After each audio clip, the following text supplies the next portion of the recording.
ici, pour la première fois depuis juin 40, des Français se sont battus contre des Allemands. Des Français qui, dès le début, ont refusé la défaite. J'essaye de retrouver où j'étais. Mais c'est pas étonnant qu'il n'y ait pas beaucoup de traces, parce qu'avec le vent de sable, le vent, etc., pendant 70 ans, il y a eu de quoi combler les trous. Bir Hakeim est une bataille extrêmement importante, parce que 3700 Français libres ont bloqué 32 000 soldats ennemis durant 15 jours. 15 jours qui ont changé le sens de la guerre.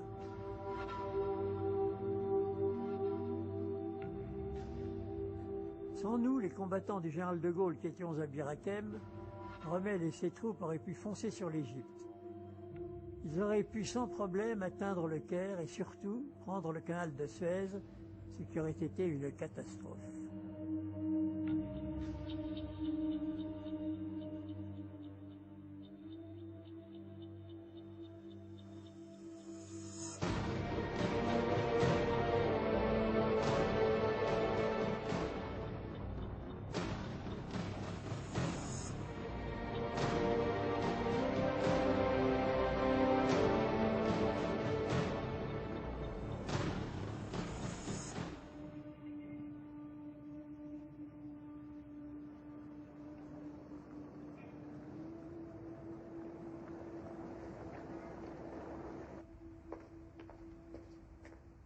If we're not careful, he's going to push us back into the Mediterranean. Ah, here he is. Come in, Colonel. We simply have to stop Rommel, or the war is lost. He's been a threat ever since he landed in Libya with his Africa Corps to save his Italian allies. Reports are coming in that his armoured divisions are now ready to begin a new push. Things couldn't be worse. After 2.5 years of war, what have we? Defeat upon defeat. Europe under Nazi rule, Hitler about to grab the Caucasus oil fields, and Japs all over the Far East. At least the Americans have decided to join us in the war at last. Too late, for heaven's sake. Too late. Keep to the point, please. Our job is to prevent Rommel from reaching Cairo and getting his hands on the Suez Canal. If the Nazis control Suez, the Mediterranean will be German, and Hitler will be one huge step closer to victory. Well, what have we here, Colonel? Our plan to stop the Africa Corps. Starting from Gazala on the coast here, we suggest laying a minefield stretching 40 miles all the way down to here and coming back up here to form a V. A V for victory. Or V for vengeance. The 1st South African divisions here and here. The British infantry here and here. And the 1st Free French Brigade here at Bir Hakeim. The 3rd Indian Brigade to the southeast. To the east, the 7th.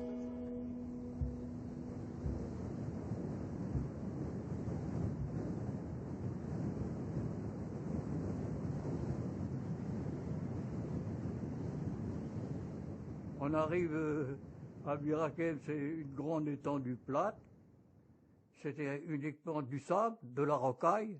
On voyait à perte de vue. Hein. Il n'y a pas de collines, il n'y a pas de montagne, il n'y a rien. Que le désert plat. Mais c'est un trou paumé, ça, et c'est toujours un trou paumé d'ailleurs. Il y avait un vieux fort qui était là. Il y avait soi-disant un point d'eau, mais il n'y avait pas de flotte.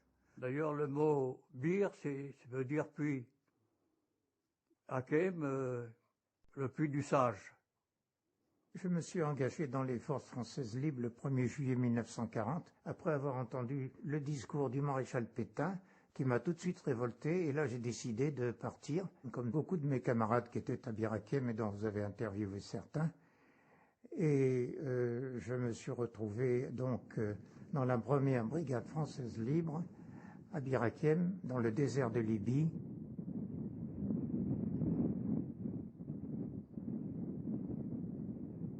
Ça, vraiment, c'est l'horreur. C'est l'horreur. C'est un pays effroyable, effroyable. Ceci étant, c'est idéal pour faire la guerre. Ça, on n'abîme rien. Il n'y a rien à casser.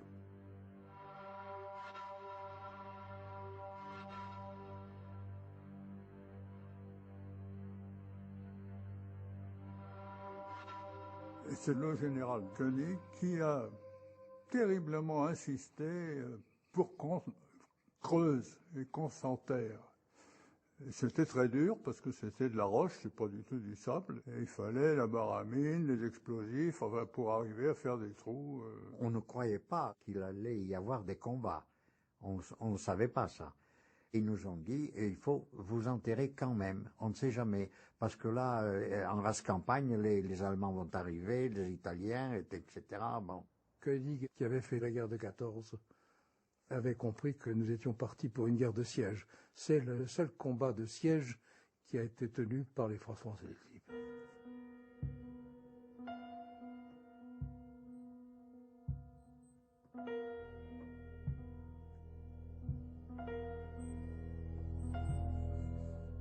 Ça, c'est le départ de Nouméa. C'est le bataillon du Pacifique qui part la direction l'Australie d'abord, ensuite Suez. Il y avait 300 Tahitiens et 300 Néo-Calédoniens. C'est le bataillon du Pacifique numéro 1 que Broch a ramené de Tahiti et de Calédonie. On l'aimait bien. D'ailleurs, les Tahitiens l'appelaient le père.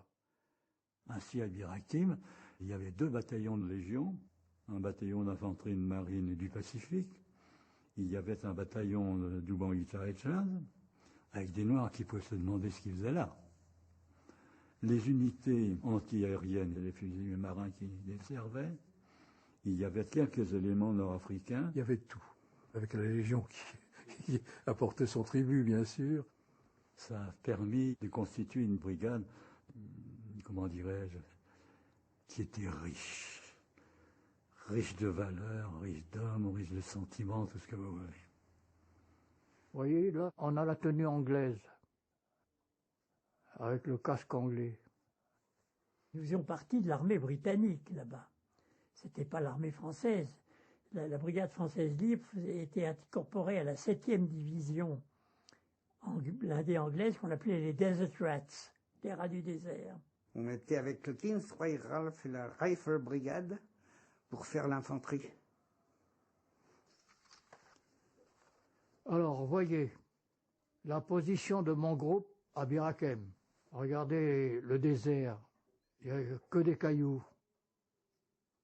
Vous voyez, on est peu nombreux. Là, il y en a combien? 1, 2, 3, 4, 5. On est 5. Nous avons eu le temps de nous installer, de préparer la défense de la position. Tout le monde était bien installé, tout le monde bien relié les uns aux autres. D'habitude, quand on installe des batteries d'artillerie, il y a le front et l'arrière. Et là, il était prévu qu'on pouvait être encerclé. Chaque canon pouvait tirer sur 360 degrés, ce qui était tout à fait inhabituel. Nous avions 4 batteries de 6 canons et un peu aux 4 coins. Et ces batteries avaient été orientées de telle sorte qu'une batterie pouvait tirer sur tel endroit, et même les 3 autres batteries. C'était un travail d'une intelligence formidable.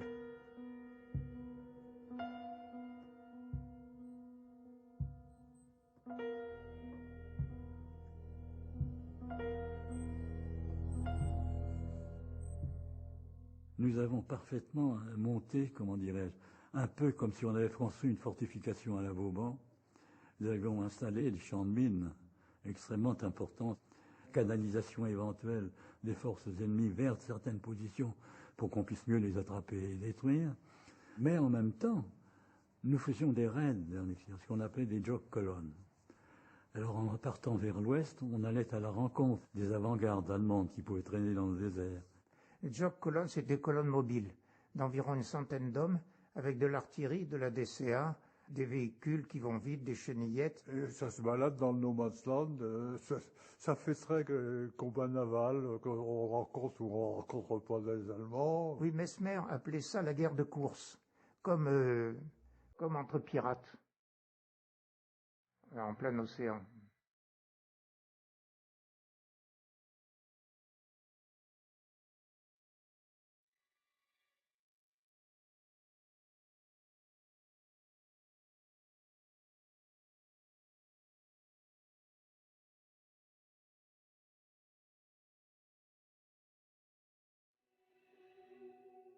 Là, c'est dans le désert. Une pause dans le désert. Toujours des cailloux. Avec le casque colonial. Oui. On allait tâter l'ennemi pour essayer de faire des prisonniers, mais c'était pas évident d'en faire. Koenig nous disait, ramenez-moi en italien. Chaque fois, il nous disait ça. Ah ben, ramenez-moi en italien, c'est pas facile hein, de ramener des Italiens comme ça. Enfin, on a essayé. On a réussi des fois. Alors, on a pris un prisonnier. Hop, on l'a coincé et la section est rentrée avec un prisonnier. C'est arrivé. Et alors, on dit, voilà l'Italien. On l'a donné à Koenig. Alors, Koenig, je ne sais pas ce qu'il en faisait. Hein. Sans doute qu'il interrogeait ou... Ah oui, il interrogeait. Pour savoir où sont les lignes, tout ça. Enfin, ça, c'est son problème, hein, c'est pas le nôtre. C'est comme ça que j'ai ramassé mon pistolet allemand. En tirant sur un pauvre gars qui s'était égaré avec un petit blindé. Un petit blindé, bien. Avec canon 75 au but perforant, ça, c'était méchant. Surtout à 300 mètres. Bon, on a réalisé quelques coups. Apparemment, c'était rien, mais finalement, c'était beaucoup. Je me rappelle, c'était pendant une garde de nuit. Il fait froid, j'ai mon manteau. Aucune lumière nulle part. Et puis la Voie lactée brillante qui partage le ciel en deux.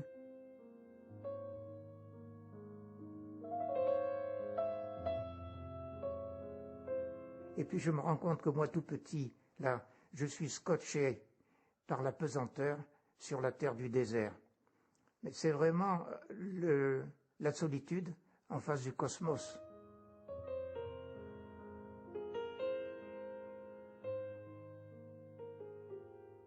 Le désert parle beaucoup. Eh bien, le désert parle beaucoup parce que il vous est d'apparence muette, mais il vous oblige à réfléchir sur pas mal de choses. Pour ne partir des choses les plus élémentaires, le désert vous fait mesurer le problème, la valeur de l'eau, la valeur de l'ombre, la valeur aussi de vos armes, il n'y aurait pas intérêt à les négliger. Et il vous permet aussi de naviguer, d'apprendre à naviguer.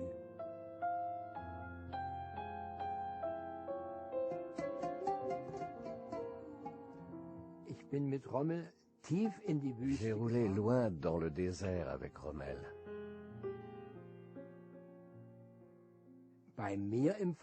Dans ma voiture, Rommel portait souvent une veste anglaise pour qu'on le prenne pour un officier anglais, au cas où il aurait été observé au télescope. Et pratiquement sans dire un mot, il indiquait la direction. Je l'ai vu pour la première fois, c'était à Tripoli. On nous a seulement dit, lui, c'est Rommel. C'est le commandant qui va être employé en Afrique pour stopper l'avancée anglaise. Parce que l'offensive italienne vers l'Égypte a échoué.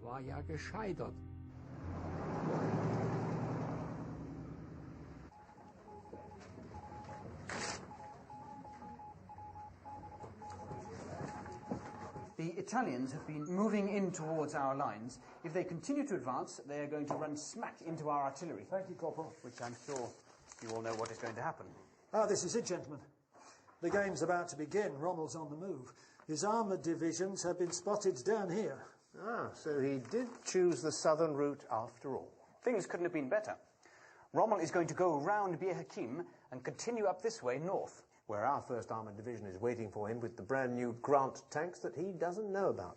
I think the Jerrys are in for a bit of a surprise. I hope they don't crush the Free French Brigade on their way. Well, Koenig and his boys have been itching for a fight. Now's the chance to show what they're worth. Let's hope they hold. Let's hope that we hold.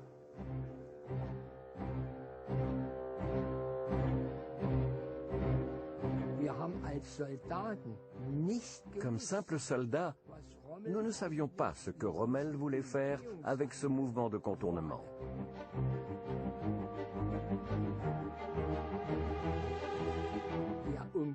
La marche de contournement a duré 3 jours.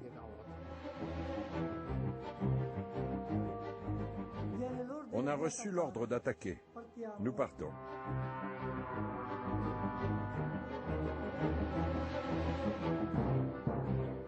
Quel était votre bataillon? Le 8e bataillon, 132e régiment blindé, division Ariete, la division fantôme.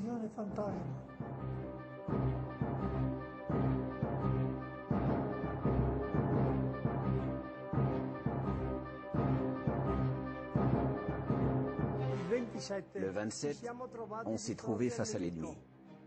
Complètement. Moi ici, et toi tu es les gaullistes. Il y avait face au 8e bataillon tout de Gaulle en face. Le 27 au matin, nous avons vu arriver dans mon secteur un régiment de chars italiens. Ils pensaient qu'on s'était préparé à une attaque venant de l'ouest et que de le côté de l'est, on n'avait rien fait. Les Allemands ont bien contourné par le sud Mirachem, et en passant, la division blindée italienne Ariete a eu ordre de foutre en l'air Birakem. Ils avaient un quart d'heure pour foutre ça en l'air, parce que, évidemment, ça allait les gêner par la suite. Je les ai vus comme au cinéma, en fait. Je les ai vus.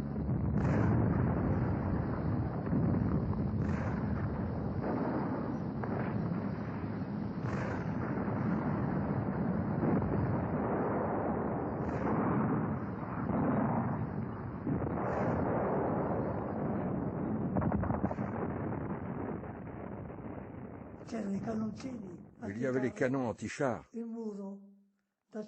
un mur d'acier, un vrai mur d'acier. Et chaque obus qui arrivait, c'était un char hors d'état. Ils ont résisté avec beaucoup de succès, mais nous les avons parfaitement affrontés. Les chars sont allés jusqu'au bout. Il y en a qui sont entrés dans la position. Il y en a beaucoup qui ont sauté sur les mines. Il y en a qui se sont fait détruire au canon, en particulier les canons du BIM. Alors c'est là que Benaïch, le premier obus qu'il a tiré, il n'est pas parti. Alors il a pris un écouvillon, il l'a sorti. Ils en ont mis un autre, le char est arrivé à 30 mètres, ils l'ont foutu en l'air. Il en a foutu 7 ou 8 comme ça. En avant, en avant. Et pendant qu'il disait d'avancer, un obus est tombé sur la tourelle et a touché le canonnier et le chargeur. Je suis sorti du char pour voir mon lieutenant. Il y avait 2 morts, Secchiaroli, le fameux Secchiaroli, et le chargeur. Moi, j'avais 3 blessés à bord. Ils perdaient du sang partout. Les pauvres Italiens, enfin, ils ont laissé des plumes là. En l'espace de 3h30, ils ont perdu 32 chars. Il faut dire que les chars italiens, contre des 75, ça pesait pas lourd. Je voudrais dire un mot là-dessus, c'est que c'était les troupes italiennes, on a toujours tendance un peu à sourire. Ça. Ces hommes ont été très courageux. Ils servaient une cause à laquelle ils ne croyaient pas. Ils avaient des chefs qui n'étaient pas à la hauteur de la situation, leur état-major. Ils étaient mal armés, mais ils étaient d'un grand courage.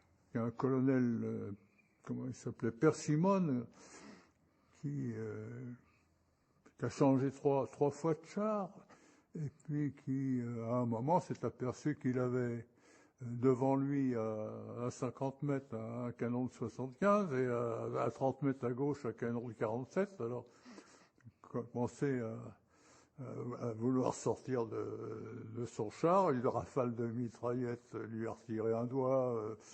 Et puis après, il agitait un mouchoir blanc avant de sortir. Tu sais comment est tombé Presti Simone? Tu as bien fait de demander ça. Presti Simone était le commandant du bataillon. Il était de Rome. Son char a été touché. Alors, il en a pris un autre. Et voilà qu'il est touché à nouveau. Presti Simone sort en feu. C'est les gaullistes qui l'ont éteint. Tu sais comment? Il tapait sur ses jambes car sa combinaison prenait feu. Et puis, l'homme a disparu. Je vois arriver un lieutenant-colonel italien qui portait la Légion d'honneur et la Croix de guerre de 14-18 et qui parle français parfaitement et qui me dit quand j'ai su que j'allais attaquer les Français, j'ai eu le cœur brisé car je me suis battu avec eux en 14-18. J'ai épousé une Française, mais je suis un officier de l'armée royale et je ne pouvais qu'obéir. Et donc on a eu un quatrième, on a pu jouer au bridge pendant quelques jours. Bien, alors après, c'est l'euphorie. Ah oui, le moral était très haut. On était même étonnés de la facilité avec laquelle les Italiens avaient avancé puis reculé. Et si mes souvenirs sont exacts, il n'y avait pas de perte française.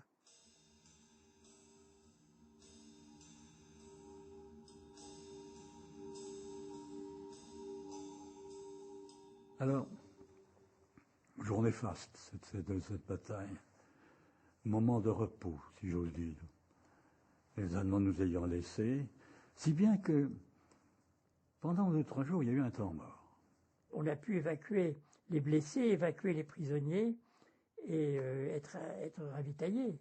Ça, c'est à la popote, on fait la popote. C'était le même menu, c'est-à-dire cornet de bif, potatoes, ou alors potatoes, ou alors légumes déshydratés, mais c'était toujours le même menu. Moi, je mangeais avec 2 ou 3 copains, chacun dans son coin, oui. Il n'y avait pas le mess, il n'y avait pas le réfectoire. On mangeait chacun sa petite boîte de corned beef, son sable, ses pommes de terre, et puis bon, il n'y avait pas de pinard. On s'est mis au thé. Quand je parle que nous, Français, on s'est mis au thé, c'est quelque chose de formidable. Voilà. En réalité, le désert était peuplé d'escargots. Et ça arrangeait bien les choses. Parce qu'on faisait cuire ces escargots, on les mélangeait à du riz ou à autre chose, et ça suppléait le manque de viande que nous pouvions avoir. Oui, non, là, c'est surtout l'eau qui a été un problème. Nous n'avions qu'1 litre d'eau par jour, quelquefois un peu plus. Mais c'est nettement insuffisant et ça me laissait toujours au fond de la gorge un goût salé et âcre. Et puis ça me faisait faire des rêves de bière fraîche dans les bistrots d'Alexandrie.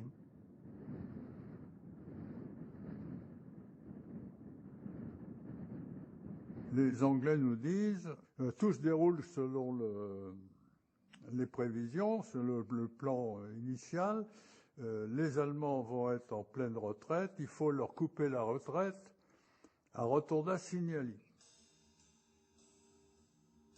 Ils avaient installé, pas tellement loin de chez nous, une vingtaine de kilomètres de Bir Hakeim, un camp de réparation. Il y avait là des chars, il y avait des voitures, il y avait enfin bref, un beau gâteau. Et je me souviens, le capitaine du Sérigné, nous étions partis sans nous douter ce que nous allions rencontrer, on reniflait. Nous sommes tombés sur ce camp. On a mis le feu partout. Rommel a fini par dire, mais qu'est-ce que c'est cette histoire de Bir Hakeim, là? C'est cette poignée de Français qui va nous embêter, là? Bien sûr, Rommel était énervé. Et évidemment, il a mis tout le monde sur l'offensive de Bir Hakeim, pour tout détruire. La position à Bir Hakeim a été encerclée, on s'en doutait, et vraiment, on n'a pas paniqué. Voilà, les Allemands sont là.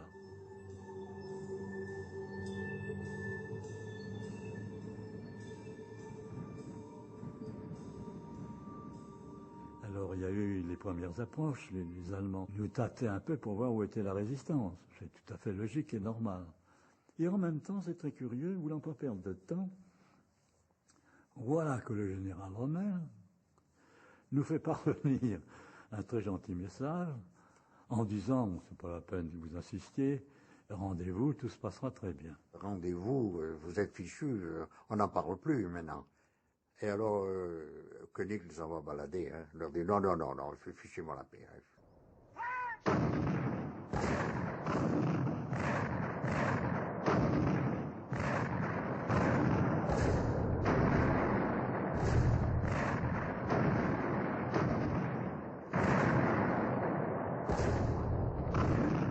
Ils étaient 10 fois plus nombreux que nous, donc ils avaient 10 fois plus d'artillerie, 10 fois plus de tout. Ils avaient surtout les 88 qui étaient des trucs épouvantables. Les 88 qui étaient à la fois anti-chars et anti-aériens. On les entendait venir après qu'ils aient explosé, parce qu'ils allaient plus vite que le son. C'est-à-dire que l'obus va à plus de 1200 mètres à la seconde. Et ce bruit de départ, c'est un claquement comme une bouteille de champagne, mais une bouteille de champagne qu'on débouche, c'est musical, mais là, c'est pas du tout le cas.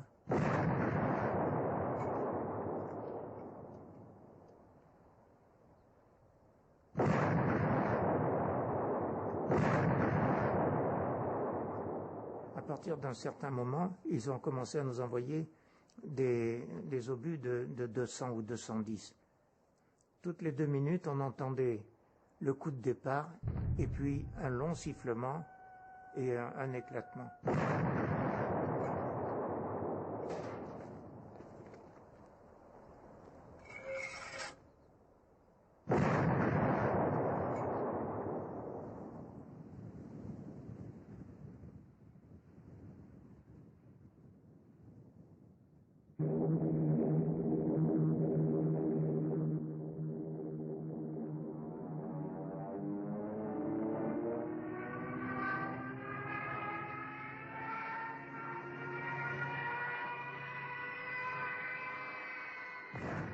Il y a des Stukas qui plongent, ça devient très, très dur.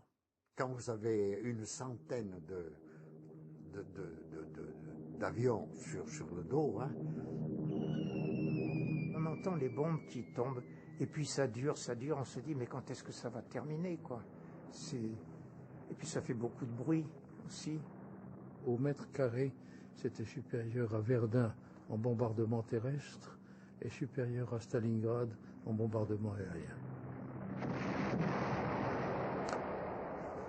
Oh, celle-là, c'est un bombardement près de la position où on était. Notre position gênait terriblement et ils ont pensé d'ailleurs qu'avec les éléments aériens, ils pouvaient s'en sortir. C'est faux. Il fallait qu'une bombe tombe exactement dans le trou pour nous atteindre. On était terrés, on était dans la terre, on était planqués dans la terre. Alors dès que il m'est tombé une bombe d'avion on a mesuré après, 1,25 m de moi. Je me rappelle très bien parce qu'on se mettait sur le dos pour regarder, mais j'ai vu la bombe, si celle-là elle est pour moi. Il a raison, Nordman, oui. Parce que on voit bien les bombes tomber et on sait à peu près si elles vont vous tomber dessus. Et il paraît que, que c'est complètement sonné, je suis toujours d'ailleurs, depuis. Et je me suis baladé, j'ai ramassé une boîte je crois que c'est confiture, marmelade, prévue pour je sais pas combien d'hommes, et que j'ai tout mangé. Le soir, ils ont réussi à m'attraper, me foutre sur mon plumard. Moi, je me rappelle pas.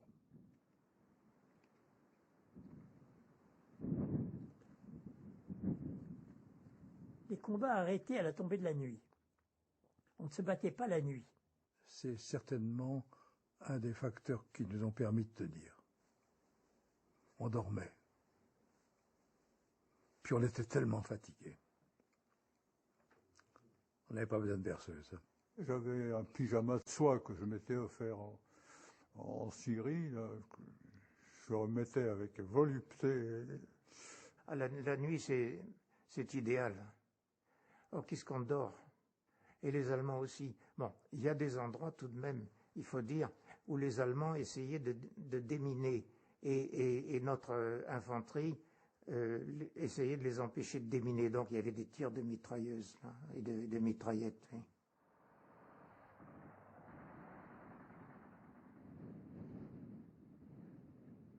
Si la nuit, on avait un besoin naturel, on sortait de la tente, mais on mettait des chaussures, parce que tous les 10 centimètres, il y avait un éclat de par terre. On se demandait comment les gars pouvaient être encore vivants quelque part. C'est que des éclats.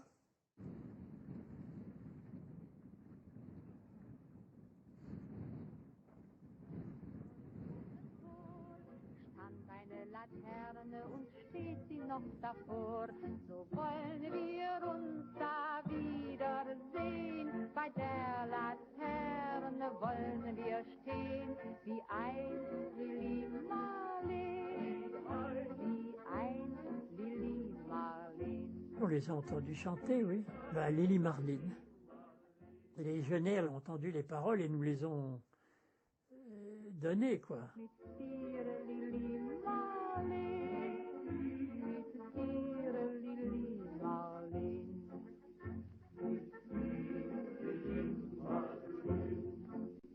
Ça recommence dès que la brume se lève. Parce qu'il y a la brume le matin. Jusqu'à 8h30, 9h. La brume, on ne voit pas. Donc, tant qu'on ne voit pas, on est tranquille. Le premier rebut du matin déchirait le ciel comme... on entendait un bruit comme si un couteau qui couperait du tissu. Alors après, ça y est, les avions arrivent, ils bombardent, l'artillerie reprend. Et alors, les bombardements ont redoublé d'intensité d'abord en passage, mais aussi en formations aériennes. À un moment donné, c'était les Stuka qui arrivaient, après ça, c'était les Junker 88, à d'autres moments, et puis ça se renouvelait comme ça, tout le temps.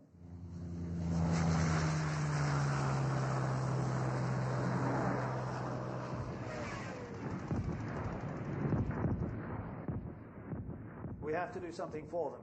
Yes, but we are in a bit of a fix ourselves. Look at it this way. The more men Rommel puts at Bir Hakeim, the fewer he can send against us. Right now, the Free French are up against 20,000 Axis troops. Those poor chaps are never going to make it. They're being shelled from dawn till dusk. And bombed non-stop. The Luftwaffe have flown in 1,000 extra planes from the Caucasus. Very well. Tell the RAF to send in as many fighter planes as they can spare.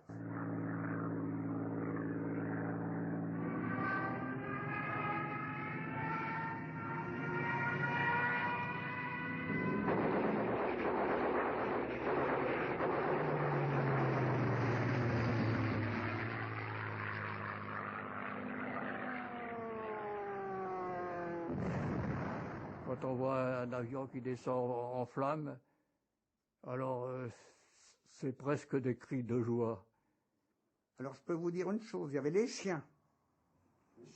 Oui, il y avait beaucoup de personnes qui avaient des chiens avec eux. Bon, ils adoraient les bêtes, bon, on avait toujours quoi leur donner à manger. Alors ces chiens, quand c'était les avions anglais qui passaient, ils se baladaient. Quand c'était les avions allemands, ils se foutaient dans les trous. Alors le meilleur moyen de reconnaître les avions, c'était ça. Je raconte une histoire que personne ne vous a raconté, ça. Ça, je vous le confirme.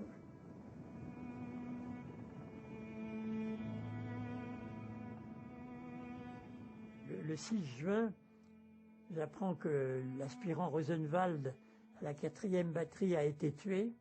C'était un de mes amis d'enfance. Et de le voir mort, là, ça m'a vraiment secoué très fort. C'est vraiment, la guerre a pris un autre sens à ce moment-là. Le lieutenant Dreyfus du CAC a réuni 9 autres juifs, on disait israélites à l'époque. Et il a dit le Kaddish, il était le seul à connaître le Kaddish, sous un bombardement, je me suis dit, alors, on va tous y rester. Et puis il n'y a pas eu un blessé. C'est extraordinaire. Je me souviens très bien de ça. J'étais très ému, très touché.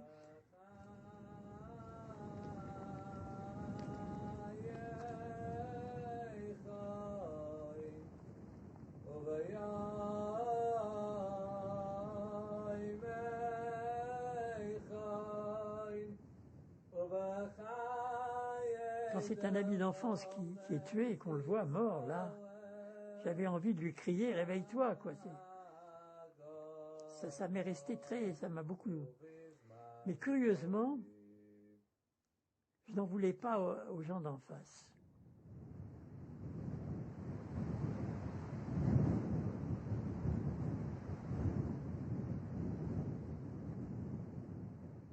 Deux jours plus tard, on l'appelle en disant il y a un blessé à la 3e batterie. J'ai été blessé précisément parce qu'à un moment donné, je devais donner un ordre à une pièce. J'ai dû me déplacer à pied et c'est à ce moment-là que les Allemands ont tiré. Et il a eu un obus fusant de 155, je crois, 155, qui lui a coupé la jambe. Mais une plaie énorme, en biais comme ça. J'ai reçu un choc, et puis ma jambe était tranchée. Ça a fait mal un peu sur le coup, mais ma réaction était d'être étonné par le fait que la jambe se trouvait perpendiculaire à l'autre jambe, et que finalement la douleur n'était pas du tout la même que je croyais. Qu'est-ce que vous vous êtes dit à ce moment-là? J'ai été étonné. Et c'est Jean-Mathieu Boris et Ravix qui l'ont pris, qui l'ont garrotté, c'est ce qu'ils ont pu, quoi. Avec Ravix, on lui fait un garrot très haut, et on l'enveloppe dans une couverture, et en même temps, il y a des obus qui continuent de tomber. Quand j'ai su qu'il avait perdu une jambe, j'ai été le voir, et il m'a dit « Veux-tu pas faire cette gueule de circonstance ?» C'était tout de même désagréable de voir son copain avec une jambe de moins. « Veux-tu pas faire cette gueule de circonstance ?» Ah, le Gérard. J'ai eu la chance d'être blessé relativement légèrement, parce qu'une jambe... J'étais dans un passage, et mon brancard gênait. Et il y a un camarade qui passe, qui dit « Oh, il gêne celui-là, il faut le mettre ailleurs. » Et on m'a mis dans un deuxième trou. On me met dans le deuxième trou, et dans la même minute, il y a un obus qui tombe, et qui tombe sur l'ancien trou où j'étais, et bousille tous les camarades où je me trouvais avant. Alors là, moi je suis d'accord, vous avez eu de la chance.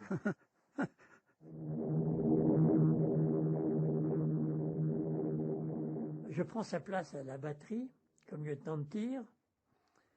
Et là, pendant donc 2 jours, je suis soumis à des tirs d'artillerie allemands. Il y a même à un moment donné un Stuka qui plonge. Il descend très très bas. Je crois voir la tête du pilote. Et la bombe tombe à côté de mon trou, tout près. Je suis enseveli et assommé. Bon, mes canonniers me dégagent. Je suis sans mal, quoi.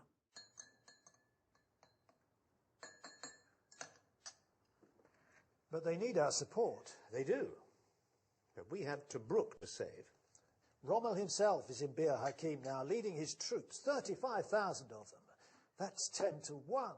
How on earth do you expect the Free French to survive? I don't know. But they astonished us once. We might be in for another surprise. Those French boys are tough. Tell them they're on their own.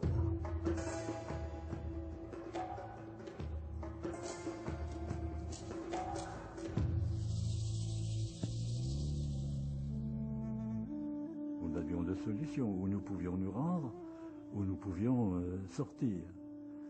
Bon, il est bien évident qu'il n'était pas question pour nous de nous rendre. D'abord parce que ça ne correspondait pas à notre tempérament, c'était évident. Ça dépasse ce que vous désirait le commandement, ce que voulait le général Koenig. Ça n'était pas ce que souhaitait De Gaulle. Il y a 3 cercles à ce moment-là. On est très conscient d'être vraiment en état de siège.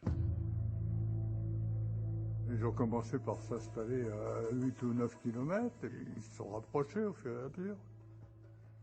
Ils ont fini par être tout près. Ils ont été tellement près qu'on tirait trop loin, nous, avec nos canons.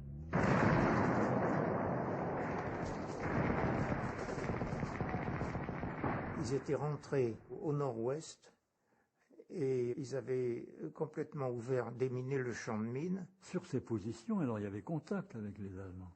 Et sur ces positions, ils ont été assaillis.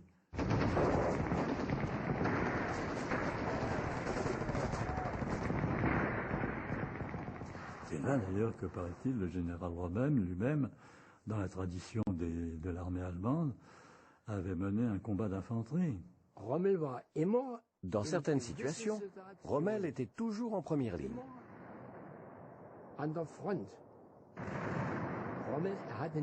Rommel n'avait jamais peur. Jamais. Cela nous étonnait. Alors c'est là où était Mesmer et où il a rendu un très très grand service à la défense de la position. Parce qu'il avait l'intelligence, il avait le courage et la détermination. Bon, ça fait beaucoup. Et il a tenu dans un secteur qui était très difficile, jusque dans la sortie, au moment où il avait été amené à sortir de Bir Hakeim. Et là-dedans, il y avait 2 types qui ont survécu. Il y en a un qui avait dit « Je ne serai jamais prisonnier des Allemands ». Il a pris son mousqueton, il s'est foutu une balle dans la tête. Et puis l'autre, il était arrosé de sang. Les Allemands sont arrivés, ils ont regardé ce qu'il y avait. Ils ont jugé que tous les types étaient morts. Lui n'était pas mort. La nuit, il s'est débiné, il a rejoint les vignes. Je croyais qu'on allait être libérés par les Anglais. Et bon, ils vont faire une contre-attaque, ils vont venir nous sortir de là. Sinon, je ne sais pas comment on aurait eu le moral. Vous savez, on est jeune, on pense que les choses vont s'arranger, quoi. On est encerclé, on est encerclé. On essaiera de s'en sortir. Comment, j'en sais rien. Je n'ai rien de prévu. De Gaulle a été très inquiet. Il a été très inquiet parce qu'il s'est dit, ils sont soumis il y avait des lancements, des bombardements intenses. Est-ce qu'ils vont pouvoir tenir? Est-ce que ça va terminer en charpie? Ce sont mes troupes. Car qu'est-ce que c'était que l'armée française à cette époque-là dans la bataille? C'était pas encore la première division française libre, mais c'était les 2 brigades de la France libre qu'il y avait là. Et si jamais nous avions cédé d'une manière ou d'une autre, ça en était fini de la France libre. Le général de Gaulle était dévalorisé et les Anglais, ils manquaient, les Américains disaient bon, à la guerre, terminée. Non, on ne saura pas. Their position is useless now. And they've held way beyond their mission. Good. Let them know they can withdraw from Bir Hakeim.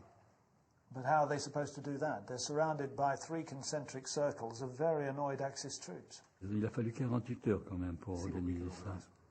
Se dire, on partira tel jour, ou plutôt telle nuit. Il n'est pas question de sortir le jour, bien évidemment. Et puis, par quel secteur va-t-on sortir? Alors, on est sorti du côté du bataillon du Pacifique, c'était vers le sud-ouest. Bon. Et nous savions ce que nous devions faire. Il fallait prendre la direction qu'on nous avait indiquée. C'est là, nous avait dit, azimut 213, c'est cette direction-là. Le foutoir, ça a été la sortie. Parce que la sortie, on nous a donné des angles. Mais on n'avait pas de boussole. Alors, un type qui n'avait pas de boussole et qui n'avait pas d'angle, moi, après, je me suis toujours débrouillé pour avoir une boussole. Moi, mon problème, c'est au moment de l'évacuation. Hein. Mon problème à moi, c'était d'embarquer mes Tahitiens. Je voulais les embarquer sur des camions, de façon à les évacuer. On a commencé à se rendre vers l'endroit où il y avait la sortie.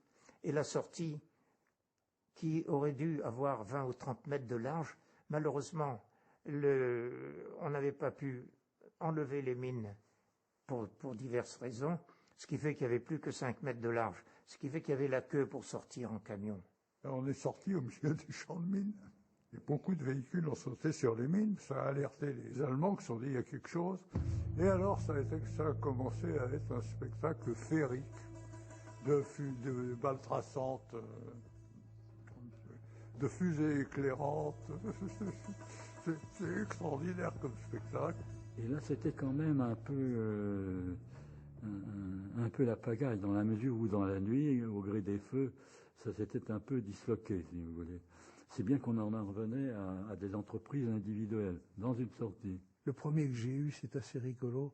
Et je l'ai pas vu, lui, j'ai vu le museau de la Schmeisser, l'excellente mitraillette allemande. Et puis l'imbécile qui portait ça, qui devait être une jeune recrue, m'a lancé le Verda. Je dis, bon, ça, mon coco, il n'y a pas de problème. Hein. Alors le pauvre type, il a ramassé une 9 mm de bien de chez lui, au bout portant, et j'étais entraîné au tir à la ceinture. Ça je l'ai vu filer dans l'ombre, parce que ça a craché après. Vous voyez passer les balles traçantes comme ça, je me dis c'est pour moi, non c'est pas pour moi, donc c'est pour les types derrière. J'avais une vingtaine de gars couchés en sardine dans le camion. À la lumière des fusées et tout ça, je vois un type qui court avec le visage plein de sang. Alors je fais arrêter l'AM, je l'aide à se hisser et je lui dis, il me dit qui êtes-vous? Bah, je lui dis aspirant Boris, premier RA, et il me dit je lui dis et toi? Il dit je suis le colonel Masson. J'ai failli le laisser tomber parce que je l'avais tutoyé. Et c'était l'adjoint de Koenig. Et bon, je l'ai ramené quoi. On m'a mis ça dans ma citation, j'avais pas grand mérite, mais enfin bon. C'est là que dans la brume du matin, j'ai vu passer un camion qui avait plus de bâche, aucun camion avait de bâche. Et il y avait un gars qui se tenait à la ridelle. Et on voyait visiblement qu'il avait qu'une jambe. Et en passant à côté de moi, j'ai entendu « Roger, on n'ira plus avec du 75 maintenant, on ira avec du 155 ». Il ne vous le racontera pas. Quand il a été foutu dans l'ambulance, celle de Théodore a été touchée par un obus et elle n'a pas pris feu. C'est là que Gérard dit qu'il a eu de la chance. Une de ses chances, son ambulance n'a pas pris feu. Mais alors il s'est tortillé sur son brancard, il a ouvert la porte et il est descendu au milieu des tirs de mitrailleuses au ras du sol qui s'étaient déclenchés à ce moment-là. Et à ce moment-là, les autres sont sortis. Il a excusez-moi d'être sorti le premier, j'ai cédé à un mouvement de panique. Et puis j'ai vu à un moment les trois petites loupiottes rouges en triangle. Ça y était.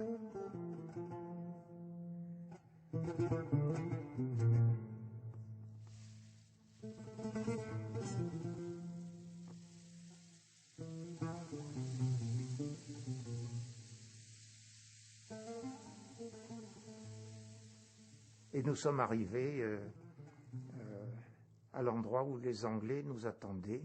On boit toute l'euro. Je me souviens très bien, ils avaient des bidons d'1 gallon. Un gallon, c'est 4 litres à peu près. Et on s'est précipité dessus. Ils étaient affolés, mais ils nous ont laissé faire. Ensuite, je me suis effondré, paraît-il, endormi. On m'a transporté dans un camion. Il paraît que j'ai dormi près de 24 heures. Ils nous ont donné à manger. Toujours le même menu. Le cornet de bif, les biscuits. Les Anglais avaient mis le thé. On était hirsutes. On se reconnaissait pas. On se présentait comme un tel. Je te félicite d'être sorti de là.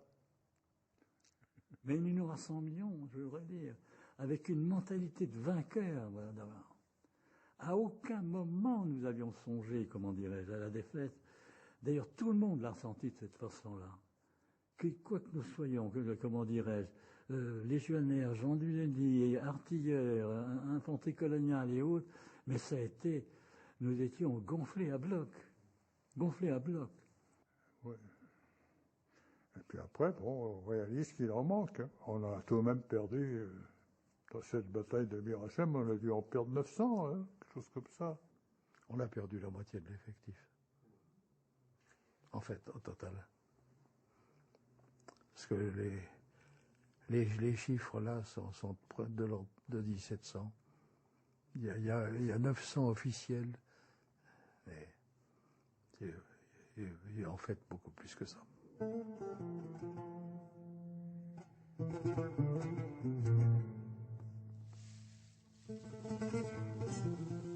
2-3 jours après, quand nous étions vraiment en sécurité, il y a eu l'appel des morts. Alors le capitaine m'avait demandé de parler pour les disparus et pour les morts.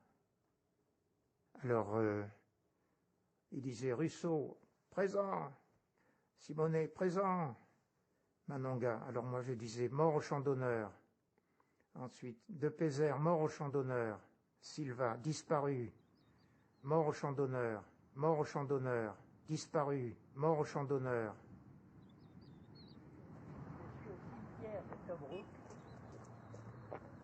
J'étais très curieux de passer, de voir les tombes des camarades. Allô? Oui, ben je passe et je vois les tombes de mes camarades qui sont morts à Bir Hakeim.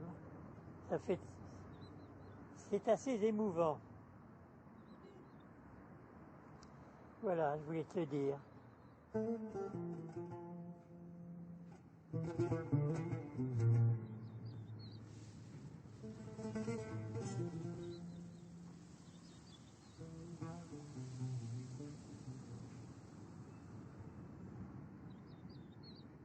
La presse égyptienne avait suivi l'affaire, mais de façon avec des titres, des manchettes terribles.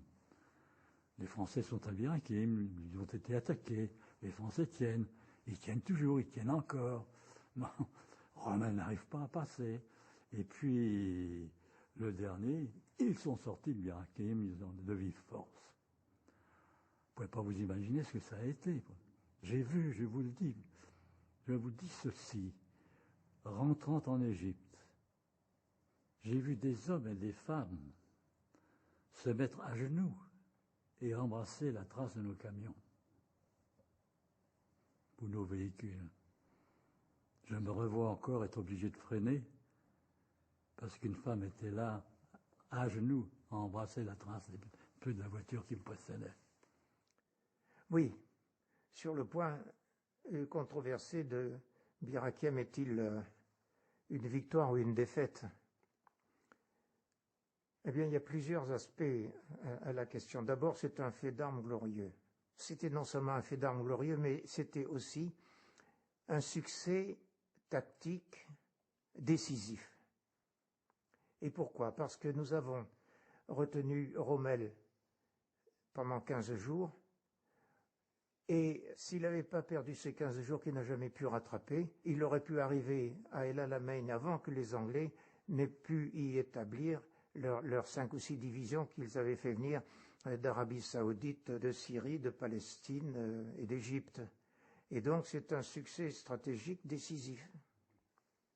C'est évidemment pas une défaite. Gentlemen, Monty's plan has succeeded beyond our wildest dreams and Rommel is now on the run. And the Americans have landed in Algeria and Morocco. Rommel is cornered like a rat. This is the end of the Africa Corps. Let's drink to that.